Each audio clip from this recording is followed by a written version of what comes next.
Um país com a extensão territorial do Brasil, pobre, indefeso, confuso, corrupto. Algum momento esse país pode ser alvo de algum tipo de, gente, não sei o quê. E eu tô vendo um governador do Rio pedindo pros Estados Unidos interferirem na guerra contra o crime organizado. Assunto do dia, documentos da morte do JFK que cita o Brasil. Sim, vamos misturar isso. Perfeito isso. O Eduardo Bolsonaro, ele é um dos braços desse grupo internacional que é tocado pelo Steve Bannon e que é ligado ao trumpismo, tá? Ou seja, é aquela turma que atua na Itália, ou a turma do Orbán na Hungria, é a turma da AfD na Alemanha. Toda essa turma, ela age hoje de maneira mais ou menos coordenada. E eles são satélite, cada um em seu respectivo país, dos interesses, ora do trumpismo, ora, dependendo do país, veja o que eu vou falar, da Rússia. Ora do trumpismo, ora da Rússia, tá? É muito complicado eu tratar disso, e desculpa fazer esse pequeno parênteses, porque parece que o mundo está dividindo em 3 grandes blocos, né? Você tem a turma da China ali, e você tem um bloco estranho que está mesclando trumpismo e Putin, e você tem a sociedade liberal progressista europeia. Eu de forma alguma quero ficar ao lado da sociedade liberal progressista europeia. De forma alguma. Entendeu? Porque parece que se você não apoiar o projeto russo-trumpista, o projeto do Putin e do Trump, você tá endossando essa galera woke europeia, essa galera que quer acabar com a cultura europeia, a galera da fronteira aberta, tá? Mas dito isso, definitivamente eu não estou aqui para atender, nem o MBL, nem ninguém nosso, o interesse do Putin ou do Trump. Vocês entendem isso, né? Mas assim, os bolsonaristas estão. Você pode ver que todos os políticos aliados desse bloco, né? Isso aqui você vai fazer uma dedução lógica através das relações, através da atuação e da mudança de discurso desses caras. Vejam a mudança de discurso que o Milei, que é um desses satélites lá na Argentina, teve com relação a Putin ou ao próprio Zelensky. Vocês viram? Foi assim, ó. Pum! Virou a chave. O Milei é um cachorrinho dos caras. E vejam a forma como o bolsonarismo já se comporta, né? A virada de chave que o bolsonarismo deu. O Brasil paralelo era um assim, Milei herói, hoje, cuidado, veja só, não sei o quê. Né? É bem nítido o que vem acontecendo. E o Eduardo Bolsonaro, ele é o cara dessa parte de relações exteriores do bolsonarismo, e ele vai atuar ali em nome desse grupo lá nos Estados Unidos, sim. E entendam, o Ricardo postou isso, o Orlando também postou, e eu acho que cabe a gente tratar aqui. O papel do Eduardo Bolsonaro não é de nos livrar de nada. É de impor o projeto de poder desses caras, que é um projeto de poder antidemocrático, aqui. E é de trazer, veja só, desestabilização para o Brasil, atendendo o interesse de forças estrangeiras, que tem ele como um preposto deles aqui. Ele não tá lá nos Estados Unidos cuidando do interesse brasileiro. Ele tá lá nos Estados Unidos cuidando do interesse de um grupo essencialmente americano, como um vassalo dos caras. Então, pra mim, a coisa tem tantas camadas de gravidade que esse vagabundo semi-analfabeto, um dos maiores retardados que eu já tive a oportunidade de conhecer na política, um cara que é essencialmente um burro, esse cara tá lá indo servir o interesse desses caras e cumprindo um papel agora de ficar desestabilizando a porra do país dele. Que é o que esse cara vai fazer, vai ficar ali jogando esse jogo. Não sei qual será o grau da atuação ou o tamanho, mas é isso que esse cara vai ficar fazendo. E é uma merda, isso é uma merda. Um cara botou aqui, Fábio Henrique, narrativa do PSOL. Cara, se você não entende o que eu tô falando e acha que isso é narrativa do PSOL, dado que o PSOL, ele em si, é outro grupo político que vive de atender interesses estrangeiros, porque o PSOL é vamos colocar aqui, né? Faz parte do grupo político que mais recebe, através das suas ONGs, seus aliados, dinheiro gringo do grupo dos Soros, que é o concorrente deles, pra ficar influenciando a política brasileira, e nós atacamos eles. O que eu tô falando é o bolsonarismo tá fazendo isso de sinal trocado. O bolsonarismo faz sinal trocado. Eu denuncio mais do que os bolsonaristas, mas muito mais o que o PSOL e essas ONGs fazem. Basta ver que nós somos o grupo que fica o tempo todo demonstrando as relações entre movimento negro, esses grupos de abolicionismo penal, com a relação deles com o STF, a relação disso com a música, lavagem de dinheiro. O Fábio Henrique falou, entendo de nada, eu sou tão bobinho. Não, eu não acho que você é bobinho, eu acho que você é burro. É diferente de ser bobo. Eu sou bobo, mas eu não acho que eu sou burro. Entendeu?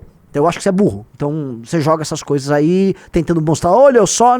Não, você não mostrou nada, cara. Você tá sendo burro. Você não entende assim que Sim, nós somos capazes de ver o que tá acontecendo e entender os movimentos no globo. E esses caras ficam tentando vender pras pessoas, que as pessoas são meio simplórias, né?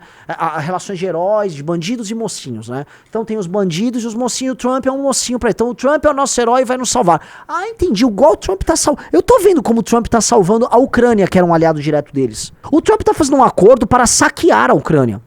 Esse é um acordo, Trump. É um acordo, vamos dizer, claro, nítido. E ele não é que estou deduzindo. Não, eu estou, assim, estou apenas atestando algo que ele falou. Ele falou isso. Ele falou isso. Eu estou atestando algo que foi dito pelo Trump. O Trump, ele quer expoliar ali. É isso. Ele quer terras, ele quer ele e o Putin fazer. Eles querem fazer. É a nova política externa americana. O que eu me pergunto, né? E acho que todos vocês têm que se perguntar é o seguinte: se eles estão fazendo isso com a Ucrânia, algum momento, alguma crise pode chegar aqui. Veja, o interesse direto sobre terras agricultáveis, as melhores terras agricultáveis do mundo, e sobre minérios naquele subsolo riquíssimo da Ucrânia, uma hora os interesses confluíram. Eu me pergunto, um país com a extensão territorial do Brasil, pobre, indefeso, confuso, corrupto, algum momento esse país pode ser alvo de algum tipo de, gente, não sei o quê. E eu tô vendo um governador do Rio pedindo pros Estados Unidos interferirem na guerra contra o crime organizado. Eu tô vendo o ex-presidente da República do Brasil, que não foi presidente há 30 anos, foi presidente há 3 anos atrás, falando em instalarem uma base militar na Tríplice Fronteira. Os Estados Unidos montaram uma base militar no Brasil. Então, hello! O Valdir Maui falou, o assunto do dia é documentos da morte do JFK que cita o Brasil. Sim, vamos misturar isso. Perfeito isso. Saíram agora esses documentos, né? Tá todo mundo comentando. O Trump liberou documentos relativos à morte do Kennedy. Esses são documentos daquele período. E tem coisas que mencionam o Brasil no sentido de dinheiro ou operações militares ou interesse político militar para governadores aqui no Brasil sendo tocado por grupos comunistas, né? Se não me engano era Cuba e mais alguém. Tá? Aqui, ó. Segundo documentos secretos revelados ontem no âmbito do dossiê JFK, em 1961, Mao Tse Tung e Fidel Castro ofereceram armas e tropas para Leonel Brizola. E é muito importante citar Leonel Brizola porque existe, né, uma bolha de galera brizolista, né? Ah, não, o Brizola, o patriota Brizola. Tô vendo o patriota Brizola, né? O patriota Brizola recebendo dinheiro de comunista naquela época pra fazer agitação comunista no Brasil. Porque tem uma galera, o Brizola é esse troço aí, né? Péssimo governador carioca também. Para garantir a transferência de poder para João Goulart em 61, após a renúncia de Jânio Quadros, mas Brizola recusou, temendo uma intervenção militar dos Estados Unidos como resposta, que até aconteceu depois, né? Há algum tipo de correlação dos Estados Unidos com o que aconteceu não só no Brasil, mas na América Latina, naquele processo, sim. Tá? Mas as relações desses caras, Brizola, o Jango, esses caras com as esquerdas fora do Brasil, eram fato. E com a esquerda, vamos dizer, aqui não vou dar uma de comunistas, mas uma esquerda comunista. Havia essa relação. E sempre houve essa relação. Sempre houve essa relação. E o Brasil correu um risco real naquela época. Mas por que é importante? Por que é importante mencionar esse documento aí? E por que é importante colocar sobre, vamos dizer, dentro da discussão que a gente está tendo agora? Porque o Brasil hoje, veja só, o Brasil ele não é tão relevante economicamente, mas o Brasil é discutido no mundo. O Brasil é discutido no mundo. E em algum momento o Brasil pode voltar à pauta. E há interesse rolando, há interesse gringo rolando aqui. Há interesse na nossa divisão, há interesse na nossa fraqueza. E há, da nossa parte, nada sendo feito. Muito pelo contrário, o que eu vejo é a ausência de um discurso soberanista aqui. Nós pegamos o governo atual, o governo Lula, que é um governo vassalo da China, e a oposição é vassala, nem sequer dos Estados Unidos, porque a China, a gente pode falar ainda, que assim, que eles são vassalos de um governo que não vai cair na China, né? O Partido Comunista Chinês vai continuar lá. Agora, eles são vassalos do trumpismo, que é a ala majoritária do Partido Republicano, que é um dos 2 partidos que ganham as eleições dos Estados Unidos. Ou seja, você ainda tem a turma democrata com suas outras respectivas alas. Assim, a oposição brasileira, a direita brasileira, ela é vassala direta da direita americana. É isso. Que tem interesses sobre o Brasil e que em algum momento pode exercer isso e que me assusta, né, que, vamos dizer, as pessoas no Brasil tratem isso com uma naturalidade. Né? Ah, não, o Trump vai salvar a gente. Tô vendo. Vocês confiam? Assim, abre uma enquete. Vocês acham que o Trump ajudaria o Brasil de bom grado, sem nenhum interesse vamos botar aqui, sem nenhum interesse predatório? O pessoal tá botando não, mas assim, galera, vocês precisam entender, vocês moram no Brasil. A opinião do chat da minha live definitivamente não é a opinião do Brasil. Quem dera o Brasil fosse a média do nosso chat. Se o Brasil fosse a média do nosso chat aqui, galera, o Brasil seria um país de primeiro mundo. Vocês que estão assistindo, vocês precisam entender quem são vocês. Por mais que vocês, às vezes, estão me assistindo, um rapaz que veio de baixo e tal, você é capital humano de qualidade. Você é capital humano de qualidade, vocês são um bom capital humano. Quem tá assistindo a live aqui é um capital humano bom. Quem dera vocês fossem a média do Brasil. Se eu jogasse essa enquete no Twitter, tá? A maior parte da direita brasileira ia falar, não, o Trump é um herói. Cala a boca, o comunista. Vai comunista. É isso. É complicado, né? 87% não. Viu?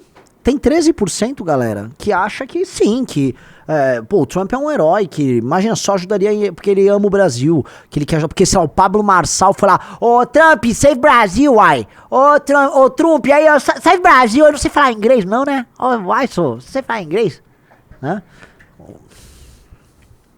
O lema, um cara botou aqui no chat, o lema dele é America First, é isso, é o interesse imediato dos Estados Unidos primeiro.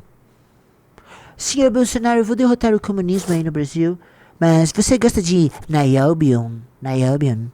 Eu adoro suas reservas de Niobium. Nós podemos fazer uma gestão conjunta da Amazônia, seria amazing. Nós íamos fazer, seria, olha, você vai adorar que nós podemos fazer lá na... Assim, gente, na Segunda Guerra Mundial, o Brasil teve que entrar ao lado dos Estados Unidos, o Brasil entrou ao lado certo da história, tá? O Getúlio, vamos lembrar, o Getúlio ficava fazendo um jogo de puta entre Estados Unidos e Alemanha. Ele fazia lá o jogo dele de puta, entre eixo, né, e Estados Unidos. Os Estados Unidos venceu, mas os Estados Unidos venceu a disputa também porque era assim, né? Teve um momento que os Estados Unidos virou pro Brasil e falou assim, então, olha só, eu vou precisar de uma base lá em Natal, tá? Eu vou precisar de uma base, você autoriza lá pra mim pra eu fazer uma base lá em Natal, tá? Porque se o Brasil não autorizasse, o Brasil seria autorizado a montar uma base em Natal. Entendeu? Então, se os Estados Unidos precisar, cala a boca aí, ô brasileiro. Eu vou montar a base em Natal, você vai ficar quietinho. Ele faria isso. Eles montaram a base lá em Natal, entendeu? E o jogo seguiu, entendeu? Então, assim, Estados Unidos são os Estados Unidos, eles são a força dominante no mundo ainda, e eles são, mais do que tudo, a força dominante das Américas. O Brasil é o segundo país mais populoso das Américas. O Brasil, ele está perto o suficiente para os Estados Unidos ter que ver com o Brasil sempre com um olhar levemente preocupado, mas longe o suficiente para não ser um México com o Canadá, que fazem fronteira, portanto, tenha o peso de estar ao lado dos Estados Unidos, tá? Então o que eu quero dizer é o seguinte, o Brasil para os Estados Unidos nunca será completamente irrelevante, mesmo o Brasil estando hoje, talvez na sua posição estratégica mais frágil.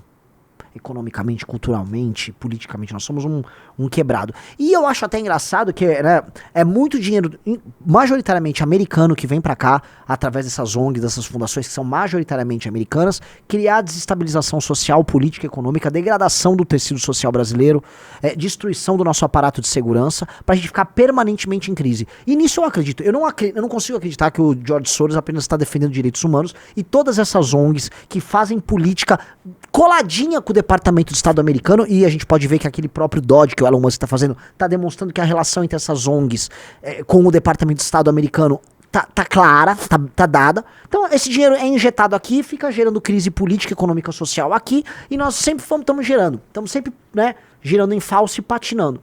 Não achem nunca que os Estados Unidos vão querer que o Brasil seja uma potência. A gente vai precisar jogar um jogo muito inteligente para se estabelecer como potência aqui. Nós vamos precisar jogar um jogo inteligente. E é real. Ficar acreditando assim, o Trump ama a gente. Isso é papo de retardado, né? Papo de... O Anderson Pimenta falou, somos chita para os americanos. Cara, vocês têm que entender o que um americano acha da gente, cara. Vocês sabem o que os americanos acham da gente, galera? Por favor, se tenham em mente. Assim, no máximo nós somos mão de obra barata. Nós somos o que é brasileiro para um americano? Mão de obra barata.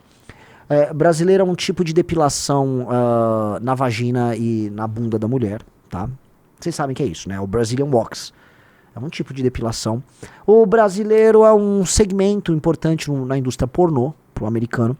O Brasil tem aquelas festas engraçadas, tem a floresta amazônica, eles acham que a gente anda na floresta. E... Futebol? Né, eles não jogam futebol, eles não ligam. Eles não ligam pro futebol. Então não é um tema muito importante pra eles. Né? Então toma aqui seu Oscar também, um pedacinho aqui. Ah, sim, toma, Não, igual o Lula, né? Nós ganhamos dos americanos. O americano ganhamos de vocês um Oscar. Tipo, o prêmio é deles. Né? Os americanos nos consideram racialmente inferiores. Todos os americanos acham isso. E eu acho muito engraçado porque mesmo os afro-americanos, os negro-americanos, os negros americanos, eles não acham que um negro brasileiro é negro, ele acha que ele é um latino. Porque o conceito de latino é uma denominação que não é exatamente étnica, né? Mas é uma definição assim, aqueles seres inferiores que moram mais ao sul da gente, entendeu? Então, todos, eles têm isso. Então, se você é um branco que mora aqui, para um americano você não é branco. Se você é um negro que mora aqui, para um negro americano você não é negro, você é um latino, entendeu? Coloquem isso na cabeça. Eles nos têm como seres inferiores, entendeu? Então parem de achar que sim, o Trump tá muito preocupado com o povo brasileiro. Para com essa merda. Eu falo às vezes com a galera da direita americana, eu sei, assim, eles ficam muito surpresos, assim, nossa, vocês leem isso, vocês... Que engraçado, né? Tem uma galera aí que... Eu sei o que eles acham na gente, isso tem que saber lidar, a vida é lidar com isso, a vida também não é chorar, não vou ficar chorando, eu acho isso de mim, eu cago, eu acho Jesus, cala a boca, seu bosta, você é um bosta enquanto os romanos dominavam tudo, e a história é longa, né? Os anglo-saxônicos estão aí com força há 300 anos, talvez um pouquinho mais do que isso, né? Antes não era assim. Franceses, Império Espanhol, Império Colonial Espanhol, Português, as repúblicas italianas ali no período da Idade Média, o Império Romano, eles eram os bárbaros, ficavam vivendo lá em cima, lá, com frio. Bom meme aí, né? Já pra falar desse assunto, né? Então, enquanto ele tá indo cuidar do próprio interesse, do medo de prisão, da tentativa de construir uma imagem para vender como um possível candidato, o investimento da família, e também para atender os interesses diretos do Steve Bannon e da direita americana, este homem que recebeu 700 e tantos mil votos para deputado federal, ele fugiu. Então você que é um dos 700 mil eleitores do Eduardo, saiba que esse foi o destino do teu voto, né? Seu voto está nos Estados Unidos, seu voto está comendo um hambúrguer agora, devidamente financiado por alguém. Porque ele não tá indo de graça lá. O custo de vida nos Estados Unidos é alto pra chuchu. Ele não foi lá pra viver pior do que ele vive no Brasil. Então se ele não foi lá pra viver pior do que ele vive no Brasil, o custo de vida lá é alto, ele tava em Washington, né, Rizzo?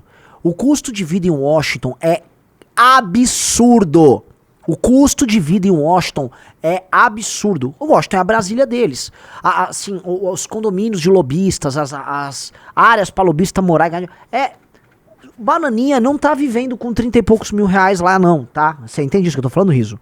Sim. Precisa de grana pra viver lá, tá? Então, esses 700 mil votos, tá? Que despertem e repensem o seu voto. Mas vamos ser honestos, não vão repensar. Vão falar, ele tá lutando pela direita, né? Com o Trump, né? Ele tá com o Trump nos salvando, né?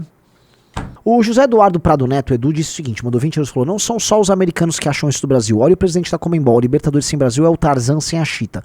Somos considerados por muitos países o país dos macacos. Ninguém leva o Brasil a sério. Olha só, logicamente que existe um conteúdo racista nesses comentários. E eu acho que esse comentário racista, acho curioso que ele vem de países que tem uma composição étnica que você não vai falar que é o racismo clássico, que todo mundo imagina que é um branco, um nórdico falando contra a gente. Você tem comentários racistas que são feitos contra brasileiros, vindo de bolivianos, de povos que são super miscigenados, que partem de culturas locais que definitivamente não são europeias, né? Eles plasmaram essa imagem sobre o Brasil. E além do preconceito de teor racial puro e simples que isso carrega, isso também traz um traço que aí, né, vamos dizer assim, nós temos que saber cuidar de que eles tratam a gente como seres animalescos. Então eles são racistas de um lado e do outro eles pegam comportamentos animalescos que nós brasileiros fazemos questão de entregar pro mundo, né? E falam, vocês são isso. Porque às vezes eu vejo as respostas que eles dão sobre, não, eu falei isso por causa daquilo. Lógico que ele tá tentando mascarar um racismo que ele tem. Mas ele também tá falando num comportamento animalesco nosso. E a gente fica fazendo questão de mostrar pro mundo isso, né? É complicado.